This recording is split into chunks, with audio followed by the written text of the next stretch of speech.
നാളെ വരുമ്പോ സാധനങ്ങൾ വാങ്ങുന്ന കൂട്ടത്തിൽ കുറച്ച് മൈദ കൂടി വാങ്ങിക്കാൻ പറയണേ. അത് ഞാൻ ലിസ്റ്റ് എഴുതി വെച്ചിട്ടുണ്ട് സത്യാമ്മേ.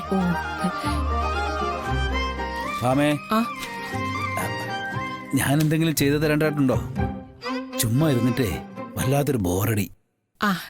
അത് മാറ്റാനൊരു വഴിയുണ്ട്. എന്തെങ്കിലും ചെയ്തോണ്ടിരുന്നാ മതിയല്ലോ.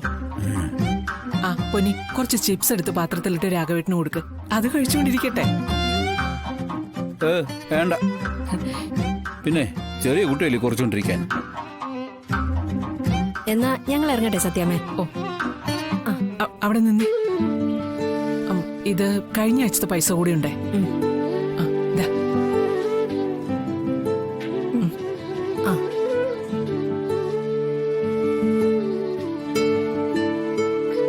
ഇവര് രണ്ടുപേരും ഉള്ളതുകൊണ്ടാ എനിക്ക് ഇതിങ്ങനെ നടത്തിക്കൊണ്ട് പോകാൻ പറ്റുന്നേ. ഒരു മകനുണ്ടെന്ന് പറഞ്ഞിട്ട് എന്താ കാര്യം? ആവശ്യ സമയത്ത് ഉപകരിക്കണ്ടേ? അതെങ്ങനെ കേസും കൂട്ടവും കഴിഞ്ഞ് അവന് അമ്മ അച്ഛനെ സഹായിക്കാൻ സമയം കിട്ടില്ലല്ലോ. അവനിവിടെ ഉണ്ടായിരുന്ന സമയത്ത് സഹായിക്കാൻ നോക്കിയപ്പോഴൊക്കെ നീ എതിർക്കുമായിരുന്നല്ലോ. ശാന്തിച്ചി നാളെ നേരത്തെ വരുമല്ലോ അല്ലേ? വരും. അവന്റെ ഒരു സഹായം വേണ്ടെന്നല്ലേ പറഞ്ഞത്? തള്ളമാരാണെ അങ്ങനെയൊക്കെ പറയും. അതൊക്കെ അവരുടെ ഉള്ളിലുള്ള ഒരു വിഷമം കൊണ്ടാ.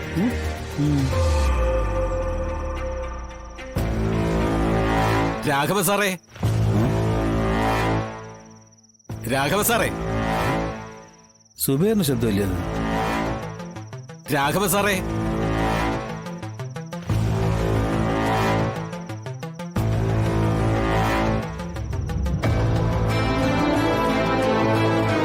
അല്ല, ഇതാരും സുബേറാ?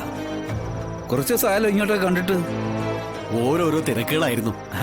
അതറിയാലോ. വാ, കേറിയിരിക്കും. വാ. അയ്യോ വേണ്ട, ഞാനിപ്പോ വന്നതേ ഒരാൾ എന്റെ ഒപ്പം വന്നിട്ടുണ്ട്. നിങ്ങളെ രണ്ടുപേരെയും കാണാനാ.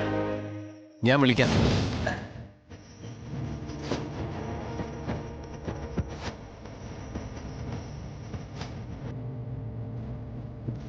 വിഷ്ണു,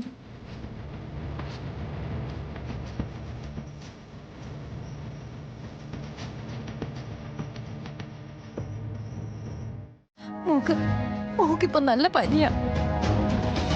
പക്ഷെ രോഗത്തിനിപ്പോ അതൊന്നും ഒരു വിഷയം പോലും അല്ല. എന്നിട്ട് പപ്പിക്ക് മരുന്ന് വാങ്ങിയില്ലേ? മരുന്നൊക്കെ വാങ്ങി. പക്ഷെ ഞാനും മോൾ ഇവിടെ അടിമകളെ പോലെ കഴിയുന്നു. വീട്ടിലെ വളർത്തുനായ്ക്കൊക്കെ ഇതിനും കൂടുതൽ സ്നേഹം കിട്ടും. അത്ര പോലും പരിഗണന രോഗത്ത് ഞങ്ങൾക്ക് തരുന്നില്ല കുഞ്ഞേച്ചി.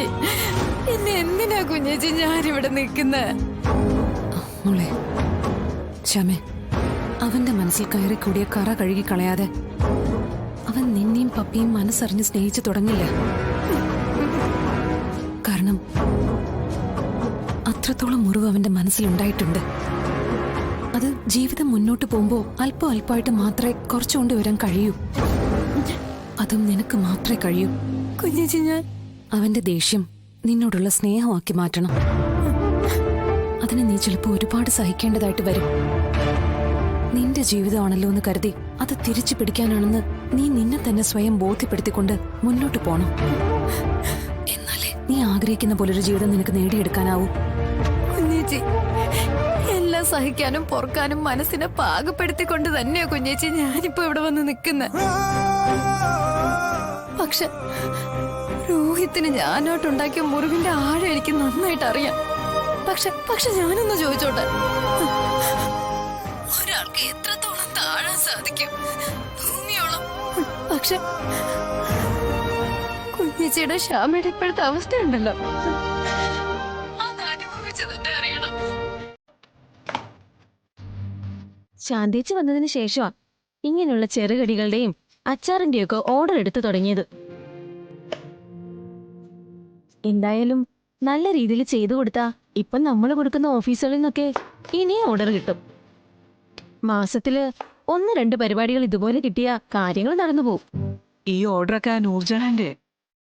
ഇത് അവളുടെ കൂട്ടുകാരി വർക്ക് ചെയ്യുന്ന ഒരു ഓഫീസാ. നമുക്ക് വേണ്ടി ആ കൊച്ചു ഒരുപാട് കഷ്ടപ്പെടുന്നുണ്ട്. അതിനല്ലെങ്കിലും നമ്മളോടൊക്കെ വലിയ ഇഷ്ടാ. ഇപ്പോ കേരള സ്റ്റൈലിലുള്ള പാചകം പഠിക്കണമെന്നാ എന്നോട് പറഞ്ഞിരിക്കുന്നത്. ആഹാ, പരിപ്പ് പായസത്തിന്റെയും അടപ്രഥമന്റെയും കൂട്ട് എന്നോട് ചോദിച്ച് അറിയുകയും ചെയ്തിട്ടുണ്ട്. നൂറിനല്ലെങ്കിലും ബിരിയാണിയോടൊന്നും വലിയ താല്പര്യമില്ല.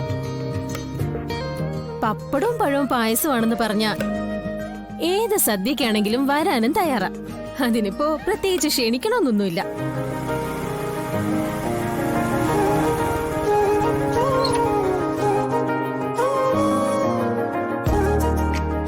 ആ കൊച്ചിന്റെ ജീവിത രീതികളും പ്രാർത്ഥനയും എല്ലാം ഒരേ ഒരു മതത്തിൽ മാത്രം നിന്നുകൊണ്ടുള്ളതല്ല.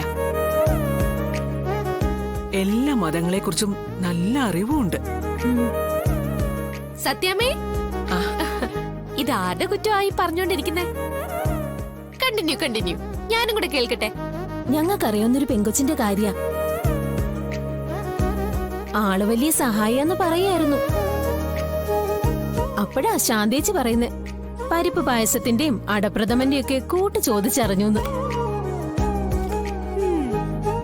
ഇനി ഞങ്ങൾക്കെതിരെ വല്ല യൂണിറ്റും തുടങ്ങാൻ ഉദ്ദേശമുണ്ടോ എന്തോ. അത് ശരി, അപ്പൊ ആരോപണം എനിക്കെതിരെയാണല്ലേ? സത്യാമ്മ, ഞാനിങ്ങനെ സഹായിയായി കൂടെ നിൽക്കുന്നത് സത്യാമ്മയുടെ ശിഷ്യഗണങ്ങൾക്ക് പിടിക്കുന്നില്ല കേട്ടോ. എന്റെ നൂറിപ്പോ ഞങ്ങളുടെ ഒരു കുടുംബാംഗത്തെ പോലെയാ. ഇവർക്കും എനിക്കുമൊക്കെ മോളെ എന്തും പറയാനുള്ള സ്വാതന്ത്ര്യമുണ്ട്. അതുണ്ടായത് എങ്ങനെയാണെന്ന് അറിയോ? മോടെ ഈ നല്ല സ്വഭാവം ഒന്നുകൊണ്ട് മാത്രം. നൂറെ, ഇനി ഇതുപോലുള്ള ഓർഡർ എടുത്തോണ്ട് വന്നാൽ സത്യാമ്മയുടെ കയ്യിൽ നിന്ന് ഇതുപോലുള്ള വാക്കുകൾ വീണ് കിട്ടും. എല്ലാം ഭാവിയിലേക്ക് സൂക്ഷിച്ചു വെക്കാവുന്ന വാക്കുകളാ. മോളെ, ഇവരിങ്ങനെയൊക്കെ പറയും, അതൊന്നും കാര്യമാക്കണ്ട കേട്ടോ. ഇങ്ങനെ ഞങ്ങളെ സഹായിച്ചത് കൊണ്ട് പറയുമല്ല. മോളെ ആദ്യം കണ്ടപ്പോ തന്നെ രാഘവേട്ടനോട് ഞാൻ പറഞ്ഞിരുന്നു, നീ ഞങ്ങളുടെ പ്രീതി മോളെ പോലെയാണെന്ന്. ദേ, അത് ഞാൻ മനസ്സിൽ തട്ടി തന്നെ പറഞ്ഞതാ കേട്ടോ.